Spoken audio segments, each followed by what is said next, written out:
It is Friday, November 23rd. Let's talk PlayStation.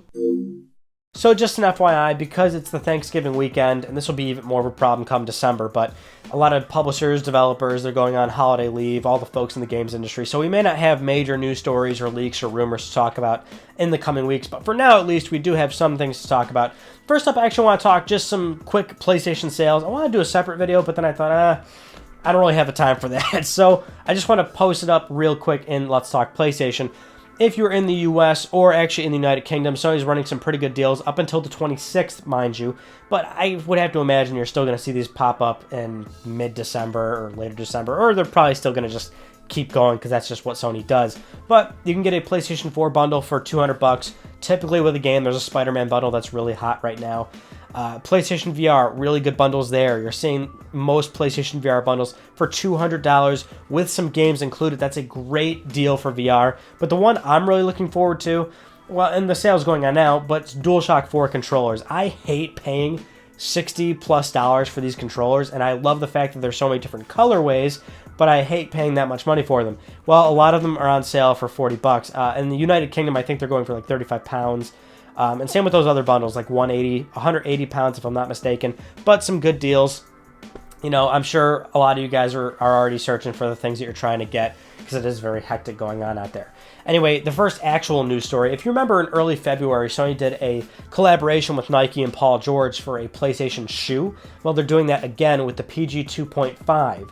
And this is more of a original PlayStation themed shoe, has that kind of gray colorway, looks very cool. But as mentioned in that other February shoe, if you're at all interested in getting this shoe, you might have to understand that shoe fanatics are quite crazy with this stuff. It's very much like a console launch in very low supply. If you have any intentions of buying these things, you better be very prepared because they sell out very quickly, usually. So I would almost like temper your expectations here and just pretty much submit to the fact that you may not get a hold of these things because they will get bought up right away and the resale value will probably also be pretty high. Now, this next story really caught my eye from this past week, and it's another PSN horror story where a PlayStation Network user got banned for an offensive name. They try to get their name back, and of course it's a nightmare because this is a big issue, particularly on PSN, not just Xbox Live or Twitter or whatever. That's not really a huge issue with those services. But it's a big deal on PSN because up until recently, you couldn't change your PSN ID. So if you got banned, you were pretty much SOL. And there are very few cases where Sony could really help somebody out in the case of a PSN getting banned, and let's say it was a mistake by accident. Usually they can get their name back, but then they either lose digital purchases or trophies or whatever. Usually the Sony support team, it's out of their hands because there was no actual change ID function. So something gets lost usually. Anyway, this is like the same scenario here. So basically this guy had a name, and the name in particular on the surface may not seem offensive or bad, but actually it's more of a derogatory term to the Jewish community. And this was unbeknownst to this particular gentleman.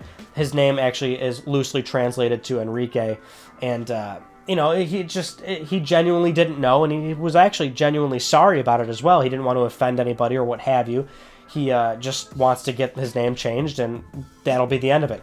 This guy went through hell, apparently. He went through many Sony representatives. The Sony support chat ended up denying him at one point because he kept putting in too many requests, and it just said, oh, we're not helping you. Try calling us again. Various supervisors telling him there's nothing they can do. They're not going to help him. They recommend starting a new ID. The typical not getting any help nonsense. Then, actually, the recent update was yesterday on Thanksgiving where somebody finally contacted him. It was a PlayStation team manager, and he was quoted as saying on the phone, "Hi, Enrique. First off, I'd like to apologize for everything. We caught wind and saw what you posted and said online, and I can assure you we got to work on it as soon as possible. We set up a quick meeting at the office, and trust me, we had an interesting conversation, especially as it's Thanksgiving. But I'm glad to inform you that your account is fully reactivated. I'd like to apologize on behalf of all of us. You can keep your current online ID as we realize we made a mistake." Now, I don't have to tell you why this story is ridiculous. I mean, I'm happy that there was a good outcome, and the guy has even said he still plans on changing his ID once Sony actually rolls out the feature to change your ID, which, by the way, that was another thing they said prior to helping him was that, oh, well, try calling us in a few months when the feature's available. That is hilarious to me. But this is borderline ridiculous. And the reason why is because great that it worked out for him, but nobody should have to go through this kind of headache to try and get something as simple as getting your account back when it was quite honestly done in error. And you can argue that whatever system they have in place to catch this, or maybe he was reported on PSN, however it was triggered for him to get his account banned, because he said that he's had hundreds of thousands of dollars bought on PSN prior, so he's been active on PlayStation Network already for a while now, up until the system flagged him or he got caught in some way, shape, or form. So you can argue that the ID, is offensive and it should have been caught right off the bat. But when you try to resolve it or respond to it or dispute it, and you have to go through this many jumps and loopholes and make a fuss online, and basically you have to have a viral Reddit thread for this to have the attention of a higher up manager that can solve this for you. That's ridiculous. And even when we do have the changing online ID feature, I don't necessarily think this problem is going to go away, because it seems like there's constant stories about Sony's support team just flat out not being any help at all. And there's always been that sort of excuse of, well, maybe there's not a whole lot they can do because the network that is currently in place just doesn't allow ID name changes. And I can see that point, but something tells me that this is still going to be an issue once we have firmware 6.10 that allows name changes. So if you didn't see this past Monday, I uploaded a video about PlayStation 5 and a current rumor going around about one Reddit user in particular correctly leaked that Sony was going to be skipping E3 2019, which made us look at all of his other posts about PS5, because there's now some credibility there. Well, anyway, in that video, one leak in particular, one suggestion was that Anthem, coming out February 22nd, 2019, was going to get delayed. It wasn't going to hit that release date. And there was other claims in there that the game isn't looking good on current-gen consoles, and it's being developed on PlayStation 5, and this, that, and the other. And sure, that sounds true or whatever, but the actual news story here is that the executive producer of the game has come out to kind of reassure people that, hey, he posted on Twitter, it's still going to come out February 22nd, 2019. Now, first things first, under any circumstance, any developer, publisher, anybody related or on the project, they are never going to confirm something like that in response to a rumor or speculation. They're not going to be like, oh, hey, by the way, that thing you saw online, it's true. Never going to happen. They're always going to do a press release, a blog post, something. It's going to be on their terms. So they will never acknowledge something like that. Doesn't mean the game's going to get delayed or it's not going to get delayed. Just saying they're always going to deny it up front. If it's going to get delayed, they'll do it later.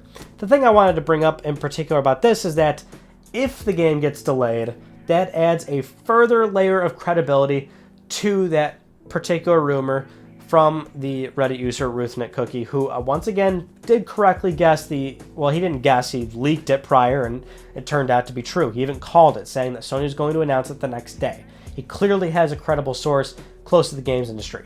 Of course, all the other things he said in relation to PlayStation 5, which keep in mind, having those kind of details about a next generation console, that's somebody very close to the project, which means it's very hard for those details to leak out.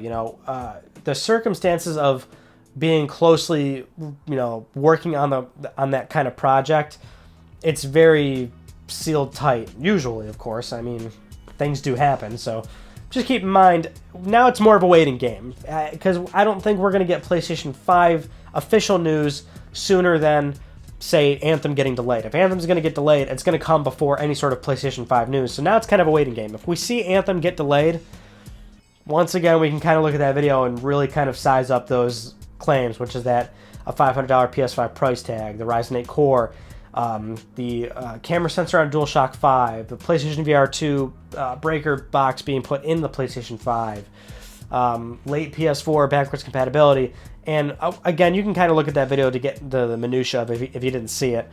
But the video got a lot of views, so most of you probably did see it at this point. Anyway, just keep in mind, keep your eyes peeled on Anthem. If it gets delayed, now it's getting really juicy. For our next news story, Microsoft-owned studio InXile Entertainment is still releasing PS4 games. So for context, because we don't talk about Xbox news on Let's Talk PlayStation, obviously, earlier in November, Microsoft actually acquired the studio InXile Entertainment, and they're, somewhat smaller independent studio. They've released a number of games throughout the years, but they've got two titles coming up, which is The Bard's Tale 4 and Wasteland 3.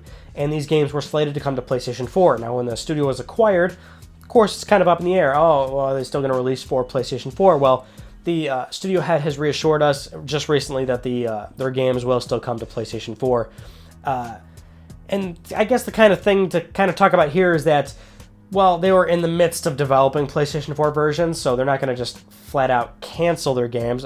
Like Compulsion Games, for example, was announced to be acquired by Microsoft, and they still released We Happy Few because the game was well into development at that point. They're not going to sort of throw away that work. They'll release the game. It's still software. It still sells, and now Microsoft will see some of that money as a parent company. So, yeah, when these games are finished up being in development, they will still release on PlayStation 4. Not that these are particularly big or interesting titles to some people. I mean, maybe to a few people, but if you do have a PS4 and you're interested in these two games in particular, they will still come to PS4. The caveat here is that, well, once these games are wrapped up, they're probably going to go to exclusivity with Microsoft. You would have to assume. It's just a matter of, like, when they were bought up at that sort of time of, like, working on a multi-platform title, yeah, they're still going to... There's almost never really a case of them canceling a project like that right in between the sort of getting acquired stage. You know what I mean? The one, like, outlier here is that, like, when Microsoft acquired Mojang Studio, a lot of people were like, oh my god, Minecraft's going to get taken off of PlayStation. They're just going to stop selling the game. Which, at the time, it was like, alright, well, Minecraft's a very big, substantial IP. Microsoft would make way more money keeping the game on PlayStation, keeping the game supported on PlayStation, and releasing various iterations of Minecraft and spin-offs of Minecraft on PlayStation because, well, it's still software, it's still money. You keeping the game off PlayStation and trying to encourage more hardware sales, that wouldn't even be remotely close to the amount of money they would just make selling the software on PlayStation. So that Minecraft's a bit of an outlier because of how big the IP is.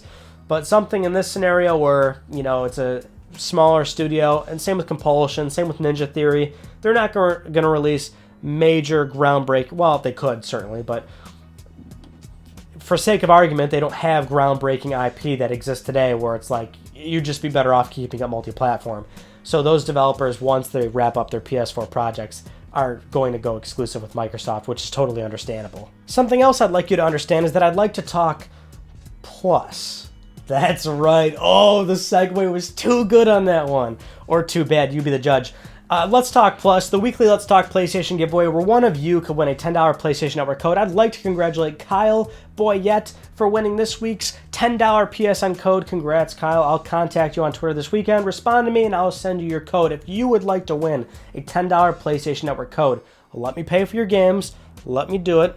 Follow the link down below to the Gleam website. Excuse me.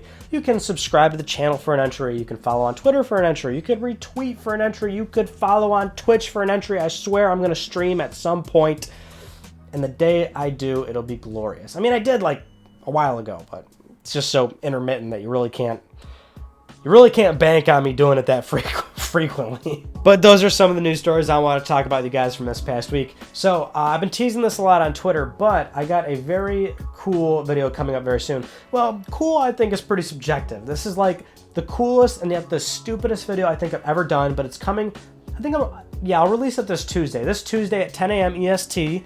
Stay tuned to the channel. None of you are going to probably guess what the hell this is. I spent a few weeks working on this. Such a dumb video, but it was fun to film. I think some of you will probably find it pretty humorous. Help your boy out sharing it around a lot too. Send it to some friends or whatever, because it is kind of so stupid that I think it's just going to get lost in the mists of YouTube metrics and SEO, because it's not even remotely close to being relevant, but it was so cool that I had to do it. Or it was such a interesting idea that I think I had to follow through with it, and now I'm kind of wondering why the hell did I do it, but whatever, you watch it, you be the judge. Anyway, that concludes this week's episode of Let's Talk PlayStation. I'm Ryan Benecki. Thank you all so much for talking with me, and I will see you guys next Friday.